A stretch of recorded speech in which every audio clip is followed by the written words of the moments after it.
Community Cop. My name is Julian Harper, one of the co-founder members of 100 Blacks in Law Enforcement Who Care. I'm here with my two co-hosts. First of all, Michael Grays. Namaste. Yeah, I switched things up on you. You switched it up. AKA Big Mike. And here with Noel Leader as well. Peace. Okay, as you guys know, this is a live show. And in approximately 25 minutes, you guys will have an opportunity to call in and discuss some of the topics that we talk about and bring to our attention some things that you may want to talk about, and we will comment on those as well. As you know, customary, we always have our historical piece with our in-house historian, Michael Grays. The first thing we'll discuss is it's the anniversary of the Dred Scott decision. Michael. Yeah, just want to say for the record that the Dred Scott still exists. Again, in front of myself, it still exists to this very day in the minds of white men and women that extol supposed justice in America. Just briefly, the Dred Scott decision went to the Supreme Court because Dred Scott had escaped and he reached what was free soil in Missouri, and the owner at the time was in New York, the slave owner.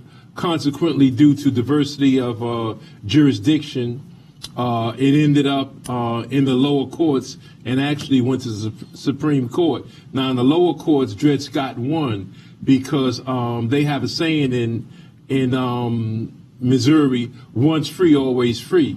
Consequently, he won in the lower courts in Missouri. However, when it went to the Supreme Court, Chief Justice Taney looked at Dred Scott and said, this should have never got to the Supreme Court because you're not even a citizen of America. You know, you're enslaved. Consequently, you're not a citizen, so you don't have the right to petition the Supreme Court for your freedom. So, and as most people know, he uttered what is called a dictum, which means unnecessary, unreasonable judgment to make a point clear, to make a strong point, which exists to this very day. Basically, it was no black person have a rights that a white man is bound to respect, that white people are bound to respect. In a nutshell, that's why we don't get equal justice under the law. That's why when whites are sentenced, they're sentenced differently. That's why when it comes to distribution of wealth, distribution of land and thereabouts, things like that, we're always on the short end of all of those situations. So Chief Justice Taney, who to this very day is recognized as one of the greatest Chief Justices and well respected in all legal circles, made that judgment, and that's why no matter how low you are in life, you feel you're better than a black doctor, a black lawyer if you're white, strictly based on white skin privilege. Well, And, you know, those words that Michael just quoted, that no black person has any rights that a white man is bound to respect, you know, that's phenomenal. And the mere fact that he's respected today, as you stated, in the annals of American history, you know, it's preposterous. But it only goes to show how most whites in this country have to ignore their horrific history in this country and the horrific roles that individuals played, from the presidents, George Washington, Thomas Jefferson, so-called founding fathers, and the roles that they play in you know, enslavement or the Holocaust of the American Indian. They have to ignore all of that to extol these individuals as great people. And the mere fact that this Supreme Court justice today is still stated to be honorable is preposterous, and it should offend all African Americans. and when you talk about a judicial system that will uplift a decision such as this, that will uphold a decision such as this, and we're talking about operating under the same modus operandi in the court system today, where blacks are receiving, as Mike stated, unfair prison sentences, unfair judgments, bail, across the board. When we talk about a judicial system that's unfair and it's failing our people. Thank you, Mike. We have another one, historical piece. This is the anniversary of Bloody Sunday. Yes, and Bloody Sunday is something that happened in some of our lifetimes. Certainly when you remember that historic march from Selma to Montgomery, in which blacks were literally almost beaten to death. Certainly people like John Lewis, who was with SNCC at the time, and you had members of various other civil rights organizations there. But he lives off of the beating that he took that day on the bridge to this very day. He's considered a civil rights icon. That's questionable from my vantage point. But that aside, Bloody Sunday, authorities sat by and watched. Some off-duty law enforcement participated in the beating of African Americans as they tried to do that last leg, which is the it's called the Jefferson Davis Highway. That last little leg. It's a 54-mile trek from Selma to Montgomery, and they got stopped at that point before they can cross the bridge. They were warned and tried to continue, and they were beaten savagely. And just another question, it was Dr. Martin Luther King Jr. did not show up. He was supposed to be there. He was scheduled to be one of the marchers, but didn't show up. They were beaten extremely bad, and certainly 2 weeks later when they marched that second time on the 21st as opposed to the 7th, which was the one that Dr. King participated in, and certainly you had federal authorities, you had the FBI there, you had federal marshals, as well as the National Guard that Johnson ordered to be there on the scene. So totally different scene the second go round, but we should remember that historic march because it led to the Voters' Right Act of 1965. And it's important that you mention that because the march was to protect or enforce the right of African Americans to vote. Right. What they consider to be a traditional American value for citizens to have the ability to vote. They were marching to vote. Right. And they were assaulted by Klansmen, or it was civilians. It was it was law enforcement. It was everybody. They all in the same. All of them got together. But this is the role that law enforcement played in oppression our rights, in attacking us savagely. If you would look at the film, you see a lot of people had uniforms on, and that was one of the darkest days of this country's history. But when we talk about law enforcement oppressing the rights of African people, that stopped. That doesn't happen anymore, does it? No. Well, we have some stories we want to talk about today. Okay. So, sometimes the continues. Exactly. So, Michael, thank you for bringing forth both of those historical pieces. Let me just jump in real quick. And when you talk about the role that law enforcement plays today in disenfranchising our community and attacking our community, and when you talk about Chief Taney's decision that a black man has no rights that a white man is bound to respect, when we talk about these historical pieces, you see that remnants of those incidents, are coming in 2019, which is once again, it's just a mark on this country's legacy. Well, and just with that, I was going to say it's like the ripple effect when you throw a pebble in the water, exactly. It continues.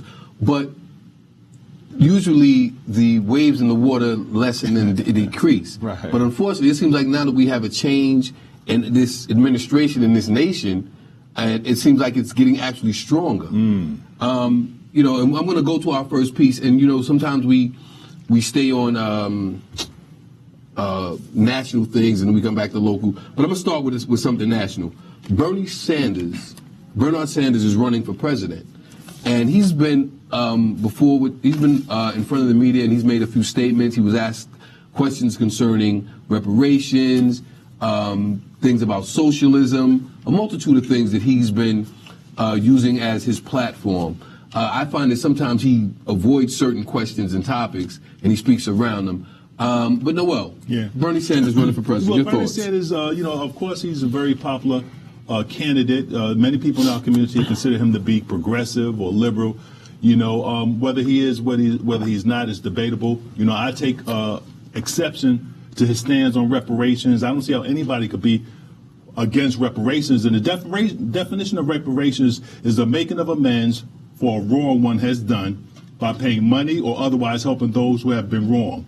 So it's basically making amends for a wrong that was done. No one will debate that the wrong was done to African Americans in this country deserves, to be corrected. So anybody is against reparations. We can debate what form is it going to take, what manifestation. We can debate all of that.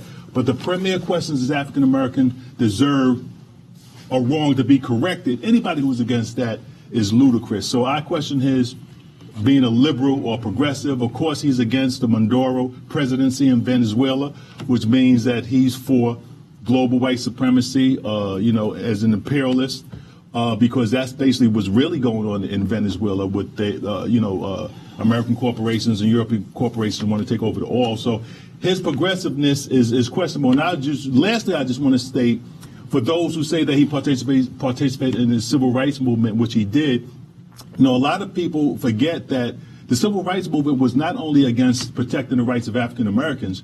Jews were being attacked in the 30s, the 40s, the 50s as well. So their participation, a lot of times when they talk about that history, it's like revisionist history, as if everything they did in their participation in the movement was for African Americans.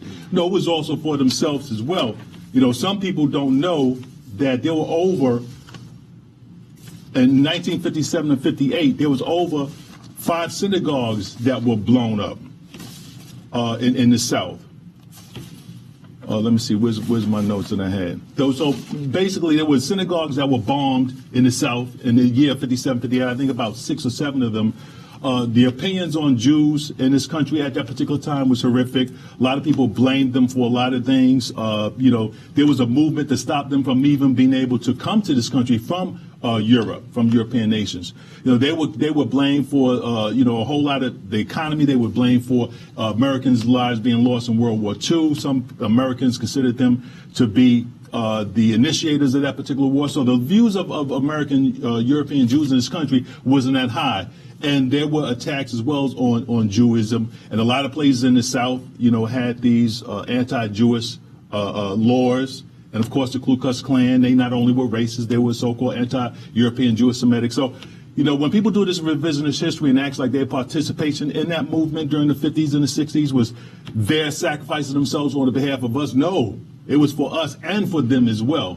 And then, we can talk about past history after that. After the success of the 60s and 70s, you see that departure, and now there's no more union in terms of our two communities. But back to Saunders, I don't consider him to be overly progressive or progressive at all as it relates to our issues.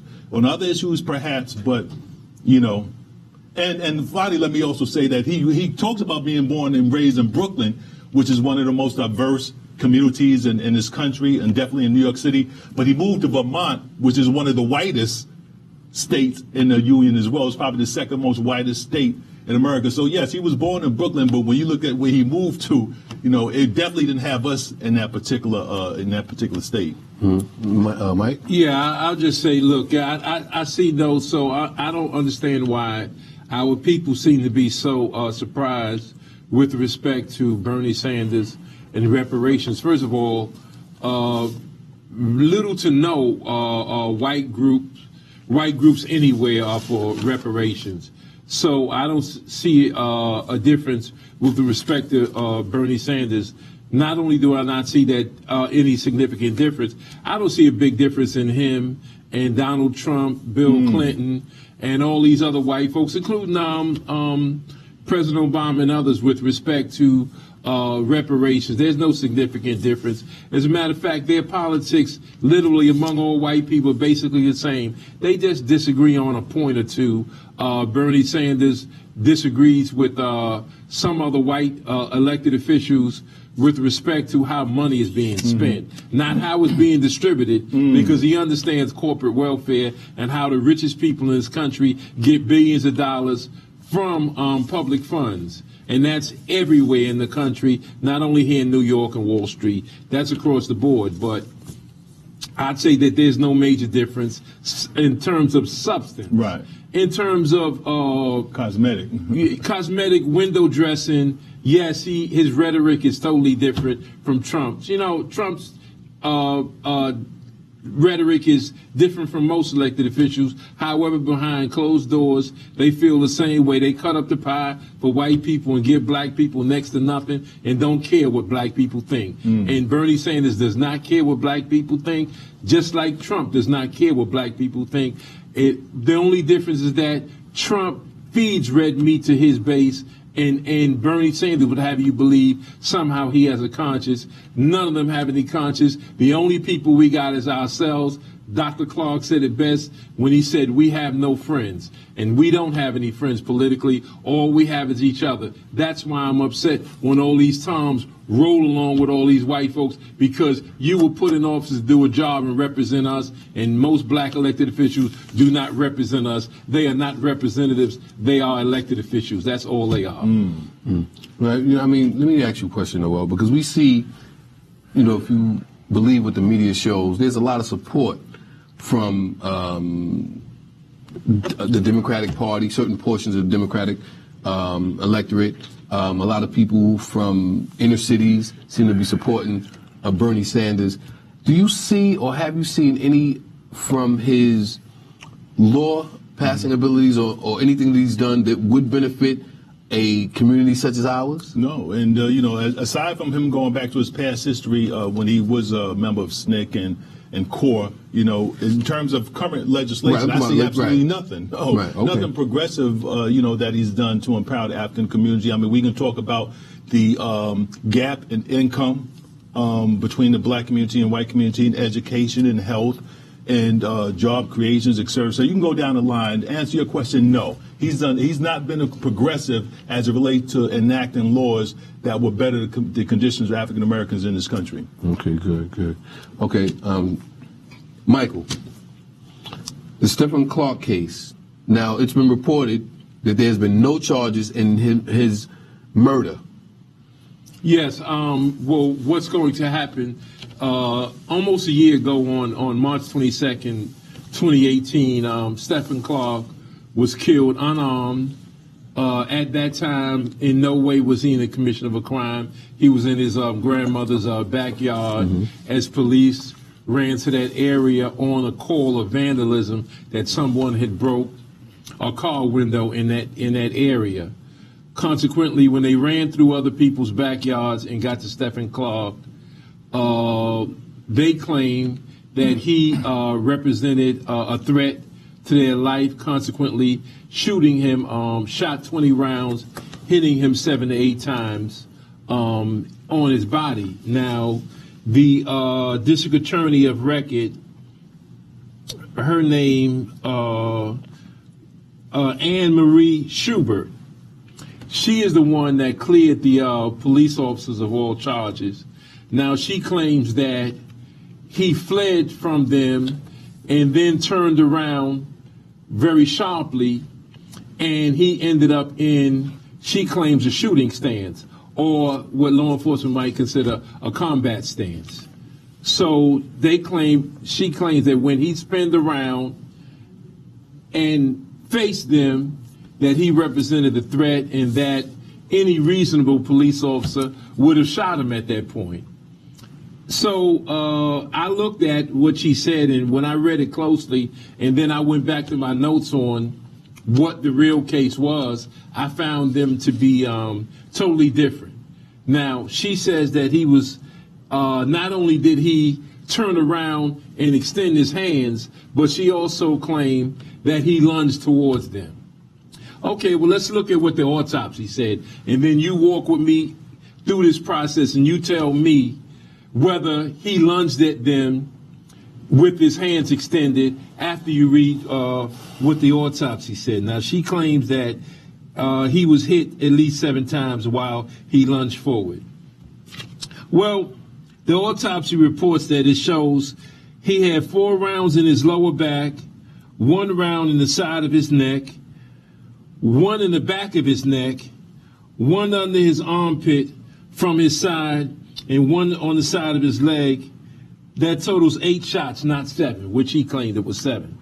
That doesn't sound like somebody lunging forward in a combat stance when all the shots are basically from the rear and a couple from one side, you know, an angle. So, so she says that what a reasonable police officer would do.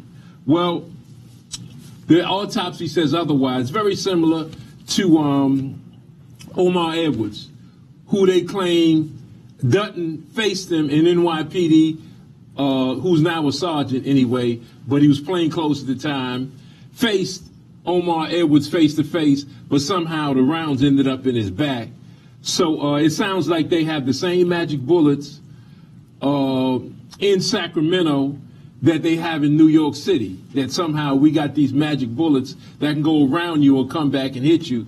So she said there will be no charges because the police officers did what any reasonable police officer would do. So I'll leave it to your better judgment with respect to was she telling the truth, because obviously they waited close to a year for the pressure to go down because there was a lot of demonstrations around that.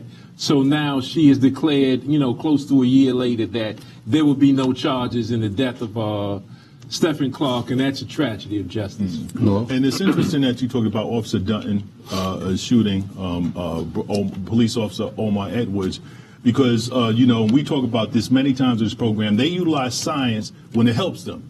The autopsy report contradicts physically the claim of the police officers that he lunged at them. Now, how do you get a shot in the back? The shooting of Omar Edwards by Officer Dutton, Officer Dutton stated that he turned around and he was face to face with Officer Omar Edwards, and his gun was pointing at him, but Omar Edwards was shot twice and sent back. So they utilize science only when it's convenient, and when science contradicts what they say, they just ignore it. They go with the officer claims occurred, and I believe, if I'm wrong, didn't one of the officers say the word gun? That's become a common trend from Amadou Diallo. One of the officers said gun. There was no gun. And the death of, what's the brother who was going to get married? And he got shot. Oh, you talking about Bell? Yeah, Sean Bell. Sean Bell. One of the officers said gun. There was no gun. And the brothers and sisters who got shot over 120 times while sitting in a vehicle, one of the officers said gun. This is now... It was alleged one of the officers said gun. Exactly. Yeah. So this has now become the trend for officers to justify their actions. Somebody will just throw out there and say gun. And then that becomes the impetus to all the police officers to feel that there's some danger, and they see something that doesn't exist because somebody said the word gun. And I see this on many videos where officers utilize deadly physical force when it's not warranted because somebody said gun. I think officers, when they make these false claims, these shouts, that they should be held accountable, because by saying that, they create an atmosphere, put a whole lot of people in fear by just randomly just saying gun. But that becomes an impetus for officers now to use deadly physical force when just somebody yells out the word gun. Yeah, well, in my thoughts, I think it's alleged. I'm not sure if somebody would say gun. I can't imagine myself being in a position where a man has a gun and the first thing I'm going to yell is just the word gun. Mm-hmm. You may say put it down. You may say, drop it, whatever. You're going to say something, multitude of things. I don't know if the word gun is just going to be uttered out of your mouth, but it's possible. But okay, thank you, Mike, for that one. Talking about racism, lawmakers, and people that are in position of power to set forth laws and deal with issues that affect our community. A white lawmaker in Maryland by the name of Mary Ann Lasanti, she was overheard saying about a neighborhood in Maryland, this is a N-word district. Now, she was heard saying that. She made the statement. When they asked her about it, she said, well, she doesn't remember saying it. They asked her, well, have you ever used the N-word in the past? She said, well, everybody used it in the past, which I guess in her mind justifies her being able to say that. And now this area included that she talked about, it was the Prince George, it was in Prince George County. Prince George County is supposedly one of the richest, most affluent black communities in the world, or in the country, let me rephrase that, in the country. So this says to me that the lack of respect and the I don't want to use the word disdain, but just I'll leave it at the lack of respect that the people who are set laws for us supposed to protect our community, to make sure that there's some fairness and equity when we talk about the rights of people that reside in our community, have no respect. Again, no respect, no rights that they have to respect of how's the exact term go? There's no rights. A black man has no right that a white man is bound to respect. And and that, as we talk about the ripple effect, that continues. We're talking about in 2019. These things are still being done by the people who are sworn to protect and uphold the laws in our communities. Noel? Right. And, if this was just some barroom conversation from some guy who works fixing vehicles or something like that, that would be one thing. But you're talking about legislatures, be it federal, state, or local, people who write laws, have the opportunity to enforce laws, make important decisions that affect, the black community, making these comments, which is indicative of how they feel about African Americans. I mean, even recently, Donald Trump's former attorney, Cohen, testified that President Trump made disparaging remarks in his remarks about African Americans and his president. He said that Trump stated that blacks would never vote for him because they were too stupid. Mm-hmm. And he said that Trump once asked him name a country run by a black person that wasn't a-hole. Asshole. Mm-hmm. This is the president of the United States. So as you stated, these individuals, they have influence and power. Decisions that they make do affect our community. So it ought to be of a concern. And I'm glad that you brought that up because I read that story as well. Mm-hmm. All right. Mike? No, I have nothing to say. That's how white people talk when we're not around. So it's nothing for me to discuss. Right. Okay. So when she says everybody uses it, so you can imagine all her friends, all her family members that she's referring to. That's how white people talk. That's my only comment. That's how white people talk, and we need to be mature enough to understand that that's how they talk. See, but it's not just about how they talk. We talk about people who have power and influence. Yeah, that's how people with power and influence talk. Right, but just not saying the words. If you have those words and you have that in your heart, and you're operating from a position that will affect things that affect my life, then that's a problem. We can't just say, oh, that's how they talk. We can say that, but what happens is when they do things that are disrupting the lives of African people, of our children, of our families, that's a major problem. All right. Next topic.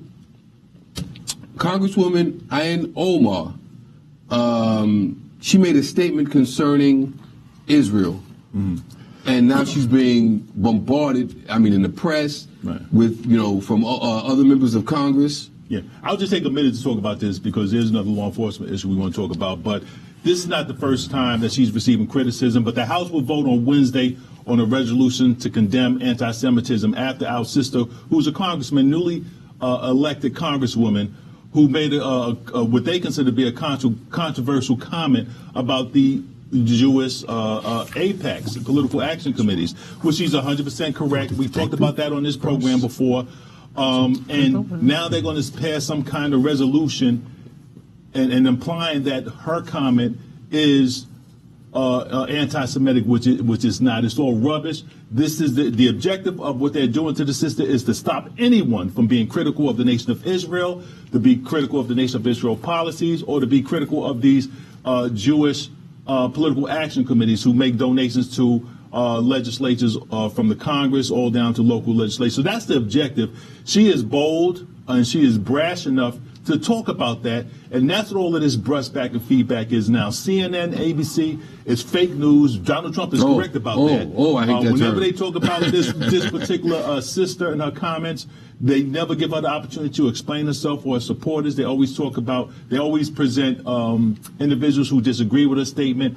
But at the end of the day, all of this feedback that she's getting, all of this blowback is specifically geared to stopping anyone saying, listen, if you do criticize the nation of Israel, if you do criticize these Jewish political action committees, we're going to bombard you with criticism. We're going to condemn you. We're going to call you anti-Semitic. We're going to make it appear as if you're dysfunctional and you shouldn't be in office. Well, again, the consistency here is that they created a chilling effect. It's an opportunity for Jewish people to flex their muscles. They will not allow you to say anything disfavorable about a Jewish person, a Jewish organization. You don't have to even talk about the religion.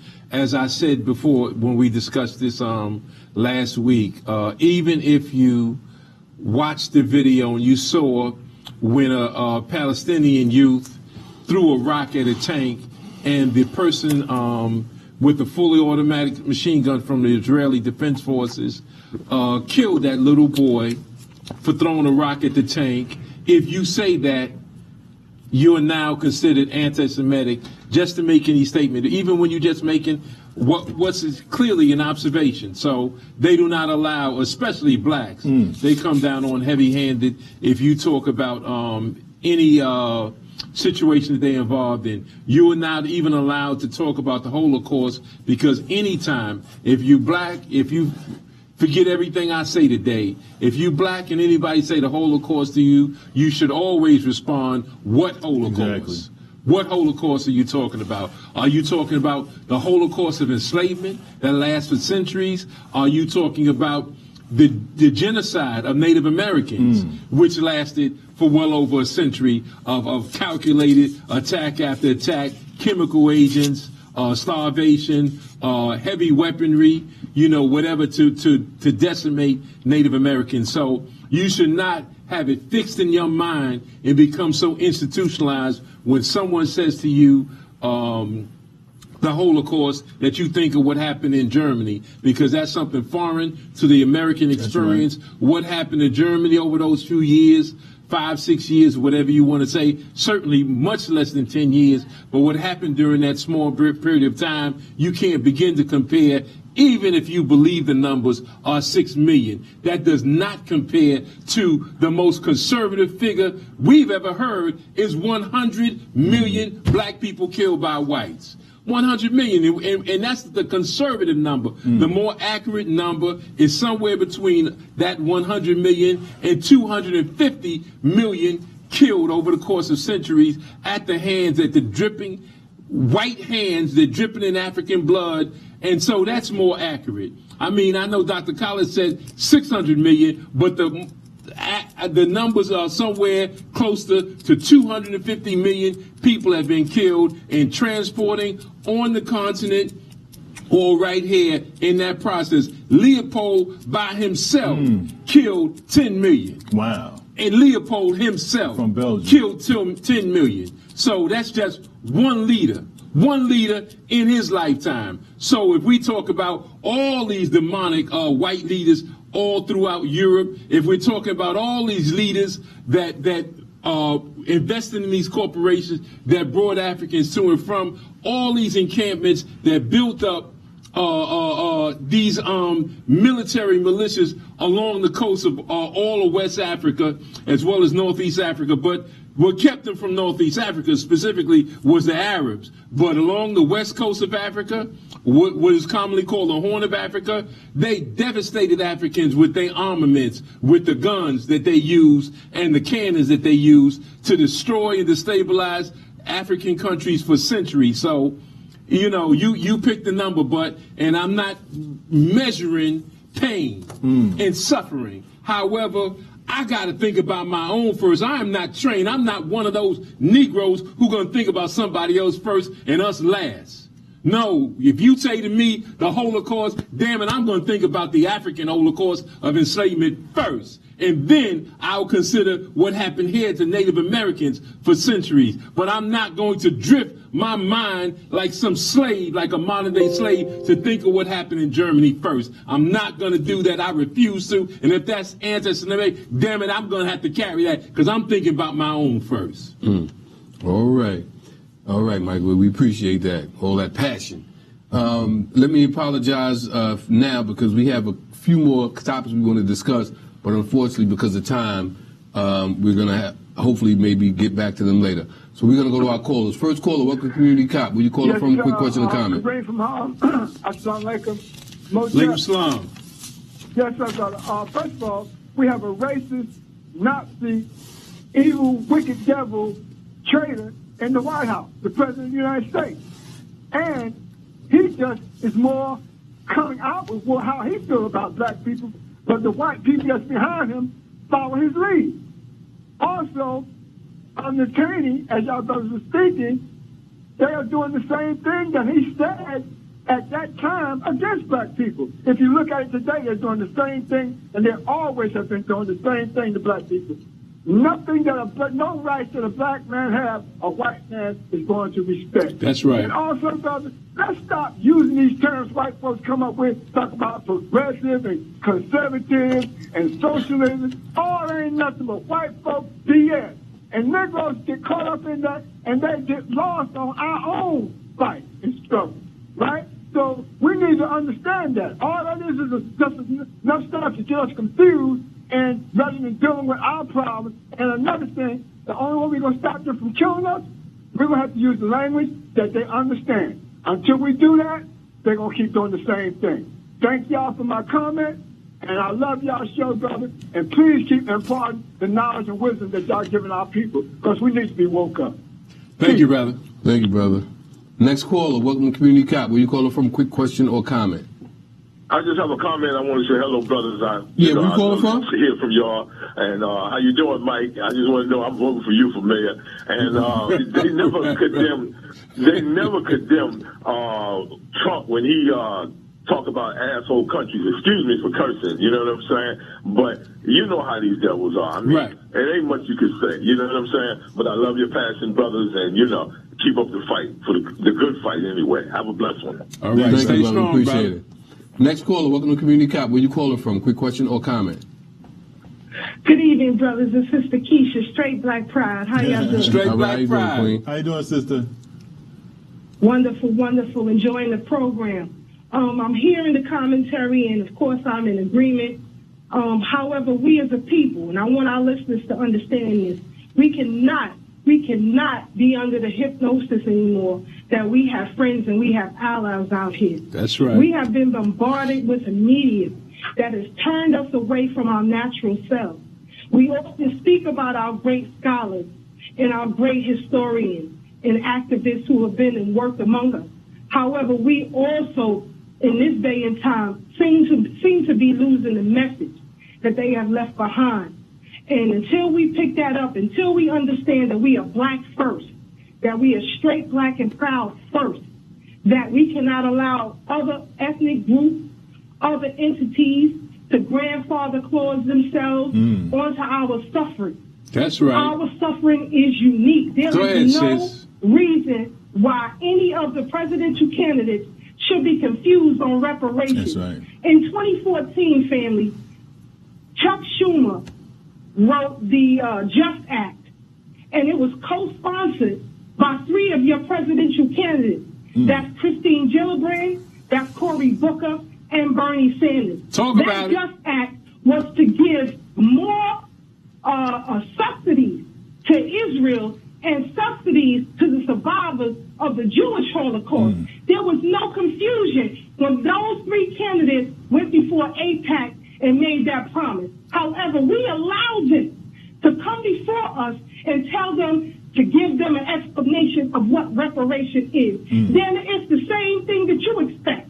That's what we want. And we don't want it beginning in 1865. Go back before 1619 when you begin to hypnotize and coerce our African leaders to go along with you in a plot and a scheme to build your nation off our blood. That's Straight right. Black Pride says no more. The new voices of black media say no more. I ask everyone who is watching to share this program with your family and your friends. Demand, when you go to these town hall meetings, demand that they give an answer on reparations. Not tomorrow. We don't need another damn study. There was no study when it came to Israel.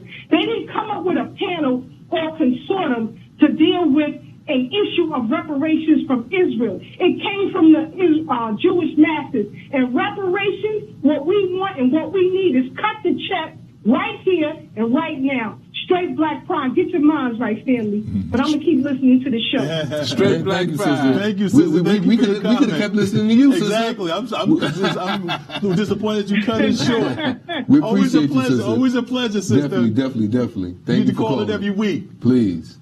Next caller, welcome to Community Cop. It's going to be a hard act to follow, but next caller. Yeah, good afternoon. All right, where you calling from? I'm calling from Manhattan. All right, go ahead, Queen. You know, the thing I can't understand is, okay, we know the laws are set a certain kind of way, and we don't study the law. A lot of us don't read about the law and so forth and so on.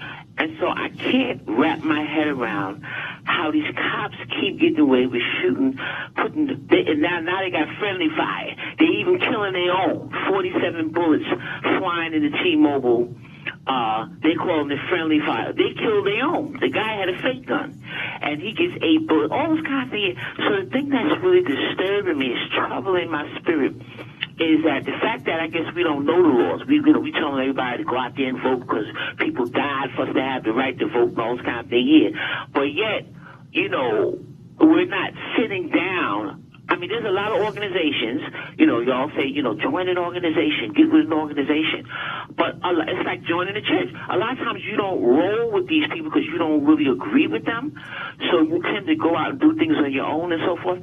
So I'm trying to understand, because until there's a solution as to how these police, the issue of them murdering people, until that issue is going to be, they're being enabled. It's like enabling somebody. You're giving them money.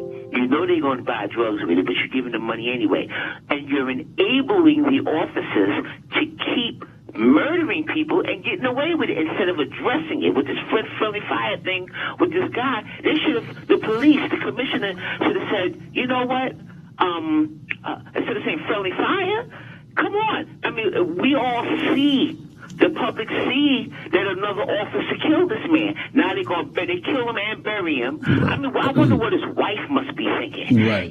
Had that been my husband, I would be like, y'all killed him. Okay. And but she's probably scared. Okay, hold on, sister. This is a horrible situation. These officers constantly murdering us and getting away, and there's no solution. Hold on, sister. We got your point. No, you don't hear enough from the governor, the mayor, nobody. Sister. On and on. We got your point. We definitely got your point. We understand that, and we just want to give other people an opportunity to call in and comment on maybe your comment. And there's no solution. That's right. The sad part. Okay. Thank you, sister. We appreciate it. Next caller, welcome to Community Cop. Where you calling from? Quick question or comment. Peace and straight black fire. This brother Peace calling from North Carolina. What's up, Peace? What's up, Peace? How you feeling, brother? Oh my goodness. Loving the show, the program. Listen, our people, it's not just the police, it's white folks in general that got a problem with us. Even if the police were not doing certain things that they doing, we still got a major problem. We was brought here by people that hate our guts. And we need to understand that. So as we should embrace who we are, organize and fight back. And one of the ways that we fight back is to back off their religion, back off their false teachings of trick knowledge that got us thinking that we are less than who we are. We are the original people. We need to get it together and organize among ourselves, our families, and be proud of who we are. That's the solution. Be proud of who we are. Our history is that great, and we are a great people. And we got to fight back on all levels. Ain't it simple? That's right. Thank you, brother. Excellent point, brother. We appreciate that. Definitely. Next caller, welcome to Community Cop. Where you calling from? Quick question or comment. Hello? Yeah, go ahead, caller. Oh, okay. I was concerned about, like, when you speak about the Jews, you tend to generalize the Jews. And I think that the way that we speak, because, there's so many races of Jews. There's not only white people. Right. Sister, all right, go ahead. I'm sorry. Go ahead. Yeah. Hold on, because I want to ask you a question when you finish. Okay, go ahead. Oh, I can go? A lot of times when you talk about Jews, a lot of times we say European Jews have made the distinction. But if we made a generalized comment, can you quote us? Because maybe we need to correct that. What was actually said that you have a problem with? Oh, my goodness.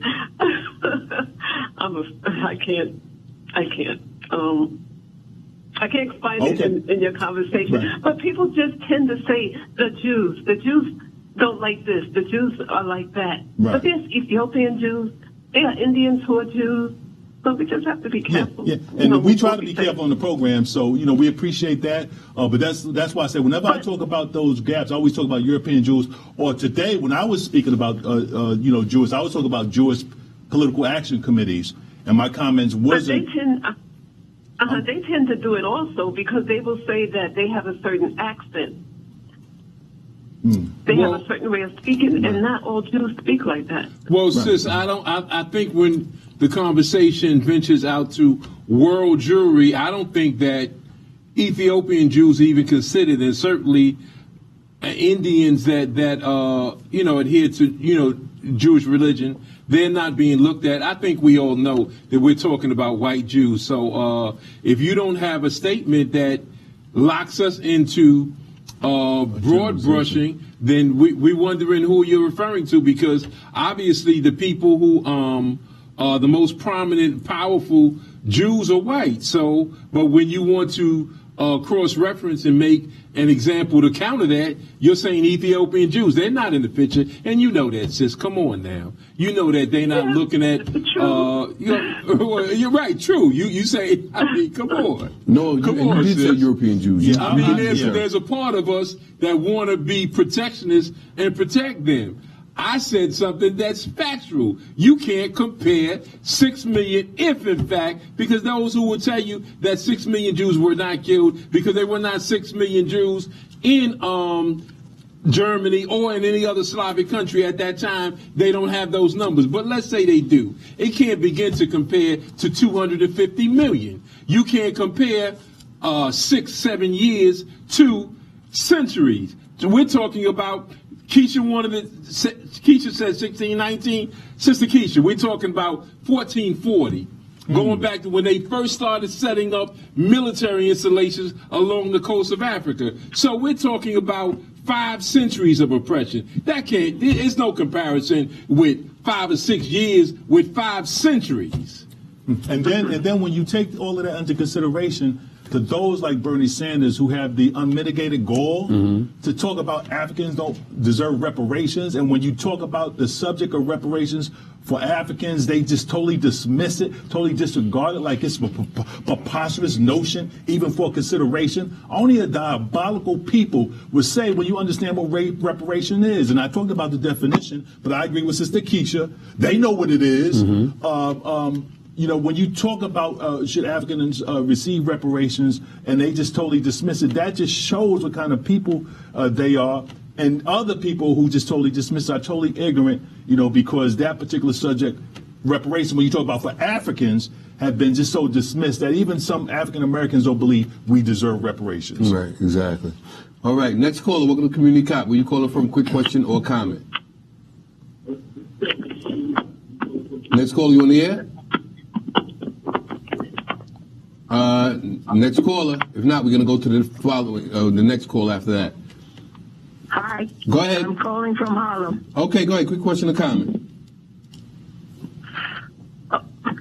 I say we should separate and stop giving them buying stuff for white people, and that'll get some reparations. And the other things, all black people that live in Harlem need to stay here. Don't let these crackers come and move you out. Well, I agree with you, but that should be a lifestyle. That should not be like Easter that's coming up, a boycott or boycott for another. That should be our lifestyle. We should always unapologetically shop with our own. We should always do that. Anytime you need repairs on your house, find a black man that can do it. If you want to buy something, try to go to a black store that's owned and operated by blacks. That's the way to do it, not just today, tomorrow, every day. From here on, we should always shop among our own. That's what we did in Black Wall Street. That's what we did in Wilmington. That's what we did all across the country. And they destroyed. Once we showed and demonstrated we would shop among our own, become independent by being with our own, that's when the intervention comes in, whether they use police departments, whether they use military, whether they use the military or whether they use the federal government, whether they what's the term when they have to take a certain area for the good of the eminent domain? Eminent domain. They'll use that as an excuse. Anytime they see an independent black community operating in the dollars of circulating among ourselves, they will use things like eminent domain and just intentionally build a highway right through the middle and move everybody out. So you literally have to start from scratch. The rappers buying Louis and Joey and Harry. This is bigger than the rappers. Let's make that a lifestyle. They need to stop. Can we count on you? Can we count on you to start using black people as much as humanly possible when you shop? Will you do that? I got it, but you got not that many because we all stuck and stupid right here. But will you do that, sis? Right. Will you do that? I surely will. Okay, right. good. Then Okay. We got a good start. We're reasoning together. Then we're together. All right. You, Okay. I think we. Next caller. Welcome to Community Cop. Where you calling from? Quick question or comment? Hello? Yeah. Next caller. Go ahead. Where you calling from? Yeah, how you doing? Where you calling from? East Harlem. Okay. Go ahead. Yeah, I just want to say I watch your show, and I'm really disturbed by all the rhetoric that you three always spew out about anti-white and the Jews and all that. I mean, you guys, well, I hate to say it, but you sound very sophomoric. Okay, Meanwhile, can you why don't you explain that remind everybody where specifically? you get your pensions and your benefits from? You're former law enforcement officials. You're cops and corrections. I don't get it with you guys. I tell you, you know what? Watch Maury Povich every morning, and you see the state of black people today. Thank you very much. Good example of your black community. All right. Okay. Right. All right. Okay. I don't even. You can't just stop it. Next caller. Welcome to Community Cop. Where you calling from? Quick question or comment? Next caller. You're on the air. Hello? Yeah. Go ahead, caller. I'm from Chelsea. Can you hear me? Yeah. Go ahead. Okay, I heard about this documentary about Michael Jackson that came on a few days ago, and I don't know what's in it, but they said that people are mad at Oprah Winfrey because she promoted this documentary. Do you know anything about this? I heard the story, but I haven't followed it. I don't know if anybody else. Well, I heard that it's on HBO, but certainly we don't get into the entertainment and all that other stuff. That's covered well in other media. We're dealing with the serious issues in the black community, not cult of personality Michael Jackson. Right. Okay. Thank you for your call, caller. Next caller. Welcome to Community Cop. Where you calling from? Quick question or comment? hello? Yeah. Next caller. Where you calling from? From Harlem. Okay. Quick question or comment? No, the comment is for the stupid ass that just called before. He needs to go talk to that rat in the White House. Don't call the black station. We don't want to hear your mouth. Thank you, sister, and I love the sentiment. He recommended we look at Maury Povich. I think that's the guy who want to know who's the daddy. That's silliness. That Hollywood silliness. We're not even going to entertain that. We're past that. But if that's the best he can come up with, sis, we doing good. If that's the best he can come up with, it telling black men to give up their pensions and to watch Maury Povich, consider the source. I mean, he can't even come up with an intelligent, cogent argument because he can't deal with us. He can't deal with none of us. So he reverses something silly and backwards like Maury Povich. Good, man. You represent white people really well, Maury Povich. And the scripture says, never answer a fool according to his folly. Initially, I respect everybody's opinion. If he took objection to some of the comments that we made, I would have liked the dialogue. What specifically did we say that was anti-white or anti-Jewish? I was going to ask him just like I asked the other sister. What specific quote can you state that we made that was anti-white or anti-Jewish? I don't think he could have did that. That's why they engage in simplicity and stupid talk and just throwing stuff out there. Brother, did slavery exist? Yes. Did it exist for centuries? Yes, it did. Did the black codes exist? Yes, it did. Did Jim Crow exist? Yes, it did. Did they take away our right to vote? Yes, sir. Did they hang black men and women? Yes, sir. Did they kill Native Americans? Yes, sir. No, so then what are we saying at fault? Did these killings occur with Native Americans for centuries? Yes, they did. Did they take us from our homeland in Africa and bring us here? Yes, they did. Against our will? Yes, they did. So what is he saying? Have police killed black men unarmed? Yes, they have. Have they killed black women unarmed? Yes, they have. Not in the commission of a crime. Not in the commission of a crime. Then what is he talking about? They've said it. As a matter of fact, the Department of Justice gave out scathing reports to major police departments all over the country. Is that right? Yes, it is. Do we run the Justice Department? No, we do not. So do we run the FBI? No, sir. The FBI said they've infiltrated in the last few years over 256 police departments. That's not 100 blacks saying it. So why don't he condemn the FBI? Gotta ask him. FBI is supposed to be the creme de la creme of law enforcement. That's right. So what did we say wrong? Answer us instead of that Maury Povich crap. Come with something intelligent so we can have a real dialogue. And we don't mind having a conversation, Exactly. and we don't even have a problem with you having an opposition to some of the comments and some of our dialogue and discussions. So we can have an intelligent and an adult conversation if you would like. But we're not going to chase and we're not going to entertain simplistic, foolish comments. So if you want to call with that, obviously we're not going to respond to that. But if you do want to have an intelligent and an adult dialogue concerning some things that we talk about and that you want to talk about, we do not have a problem with it. And the real issue is, as Frederick Douglass says, America has a history that would embarrass a nation of savages. Most whites run away from their history if it's told in its entirety and in truthfulness. America has a horrific, diabolical history for centuries. When you talk about over 100 million indigenous population killed, over 100 million Africans killed, you talk about enslavement. I mean, that happened in most of America's history. And we can't even get into detail what happened, because it's more than just forcing people to work. There was rapes, there was butchery, there was decapitation, there was murders, there was you look at the penal law, there's not one crime in there that this country, and the country sanctioned it.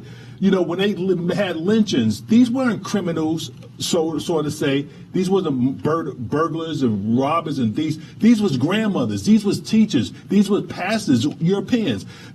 I don't think there's any point in history where you can show the common African American would attend something like a torture, a lynching, where somebody is butchered before their eyes and applaud and ask for pieces of the bodies. These was your everyday common American citizens taking pictures, sending them to their grandmothers. Yo, here's a piece of a black man that we lynched, his finger, and send it to their grandmothers. Church folks. You know, church folks. These was your average common American citizens. So they want to run away from their history. They don't want to acknowledge it. They don't want to put a mirror. They put a mirror to everybody else. And this guy will say, look at Maury Povich. All you got to do is look at the American history books. And you see that this country has horrific, Frederick Douglass, and I always say that America has a history that would embarrass a nation of savages. And that's the truth. The gods are